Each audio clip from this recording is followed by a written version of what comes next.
give me, okay. So what you're seeing right here is the market. Okay, this is the market. What's happening right now? We are going to go right to it. If you have not been following me, then you really don't know what's going on. We are exiting, or we have exit since the beginning of the year. The seller's market, we are shifting more into a buyer's market. Are we there yet? We don't know. I would be lying to you if I did. How long would it last? I really don't know. But I just know what it's in front of us right now. From the beginning of this year, I've been telling you guys. For those who watch me, I appreciate it. For those that are coming in, welcome. We are in a market that is leading more to a buyer. Okay. Next year, 2026, is gonna be a deal breaker. Either we go back into a seller's, or we continue going into a buyer's market. Of course, I have a gut feeling that it's not gonna get any better for my sellers.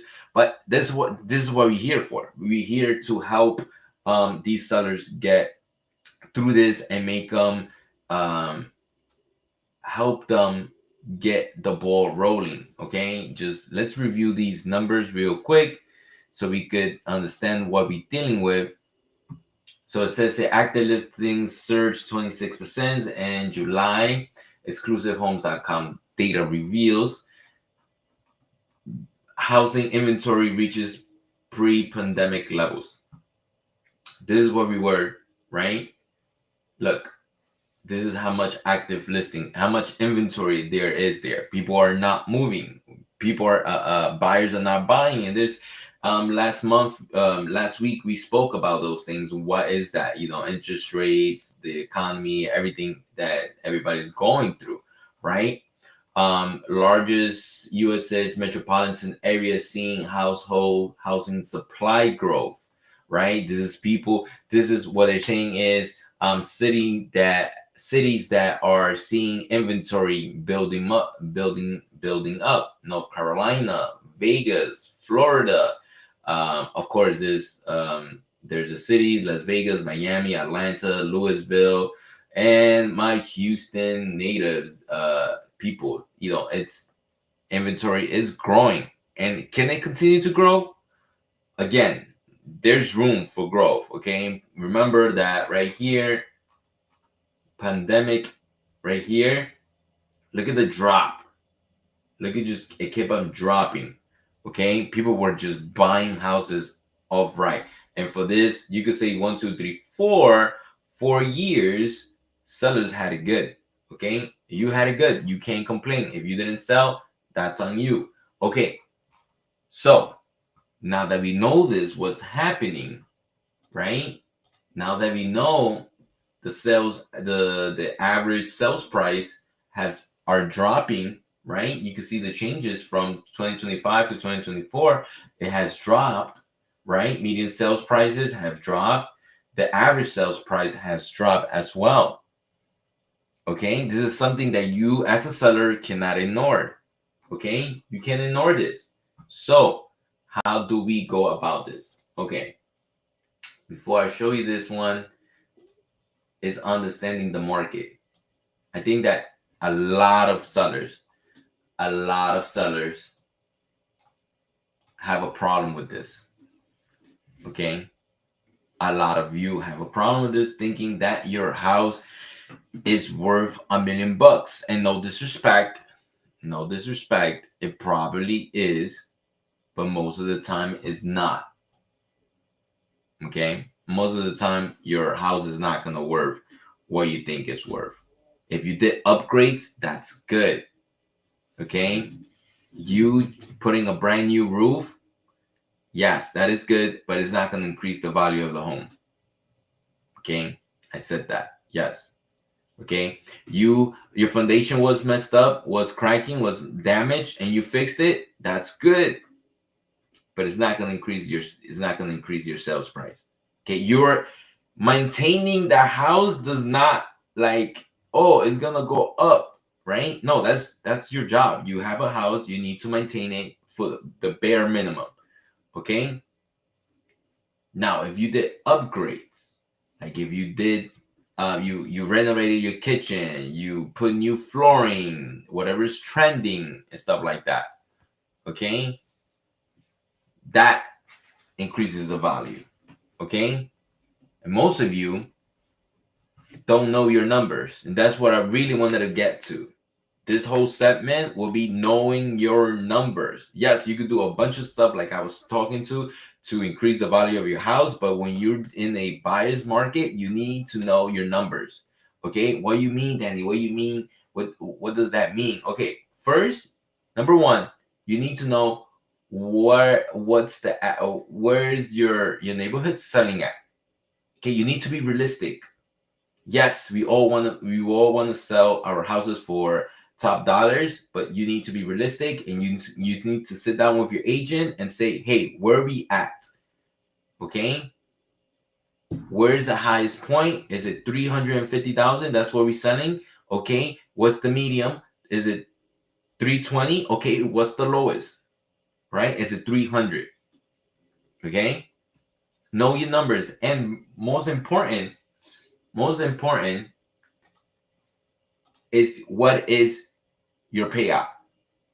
Okay, if I sell at 320, how much am I gonna get? How much am I gonna get? And round those numbers. Have your agent. Tell them to give you a what we call a seller net sheet. Okay, a seller net sheet. That's what you want to see, because they're gonna deduct all the title fees. They're gonna deduct the realtor compensations. They're gonna deduct if a survey is needed, everything, your taxes, your HOAs, everything. And then you're gonna see, if I sell my house at 320, at 350, this is what you, Mrs. and Mr. Seller, are gonna get. And if you're okay with that, I say, okay, this is good. Know what is going to be the outcome. This is what they need to tell you. This is what an estimate, of course. This is what they gonna tell you, that this is what's gonna be entering your bank account. Okay, because sometimes we don't know our numbers. You'd be surprised the amount of sellers that don't know their numbers.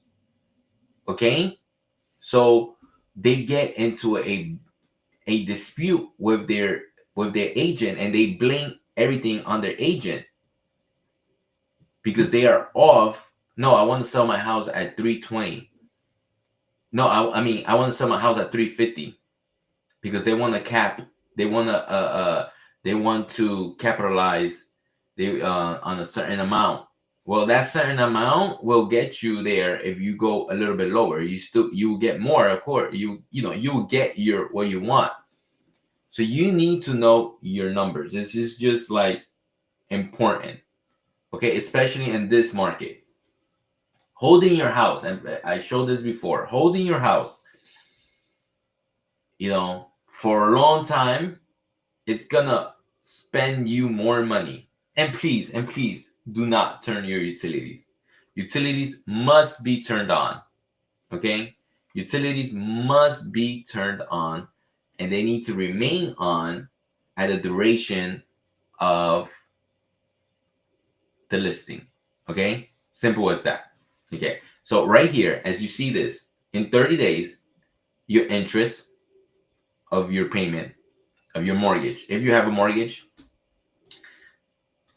this is going to be right based off a $436,364 home.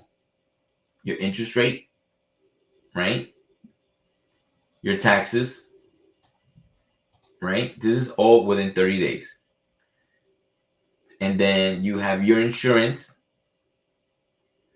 and then you have your utilities. This is estimate, guys. This could be less or more for you. And then you have your HOA, if you have one, if you don't, right? It comes out to roughly 3,271, right? And then you have it for 60 days and increases the cost. And then you have it for another 90 days. So this is 1 month, 2 months, 3 months, 4 months. And here you are battling on not reducing the sales price, on not being realistic with what is happening. And you are losing money. You, Mr. Seller, are losing money, but not understanding what's really happening. You're looking at the numbers in front of you, but you're not looking at all the numbers that you are gonna be losing because you don't want to lose. I'm not gonna sell my house $10,000 less. Well, guess what? You're right. You're not gonna sell it for 10,000 less. You're gonna lose it. You're gonna sell it for 23 because you're gonna come with 4 months later and you're gonna give in, and then you're gonna reduce it not only for 10 grand but for another 13. You need to be wiser, Mr. Seller. We need to be wiser. Okay, my camera is acting up, sorry about that. But that's what's really happening, my friends. That's what's really happening. Okay, you as a seller is not really looking at all the expenses. And sometimes, let's be honest, you, Mrs. Seller, think that are smarter than the listing agent. This is not something new, okay? Only because you sell 1 or 2 houses doesn't mean, yes, you have knowledge of the process and all respectfully, but if you want to save your money, you need to make sure how much is it going to take me to maintain this house, because you need to maintain utilities on. It's not like you're going to move out of the house and you're going to leave the utilities off because you're going to be damaging the house. You need air circulating. You need the electrical running. You need gas to be continuing going because people are going to be viewing your house. So I'm over my 10 minutes, guys. But if you have any questions, you have any please drop them down. If you need help selling your house, I'll be more than happy. Now that the market is shifting, it's really, really important for you to know what it's moving and what direction is going to. So hopefully this was informative. If any other questions, just drop them down. You can reach me, you can email me, and I'll be more than happy to assist you. Okay, have a great day. Until next time, God bless you all. Bye.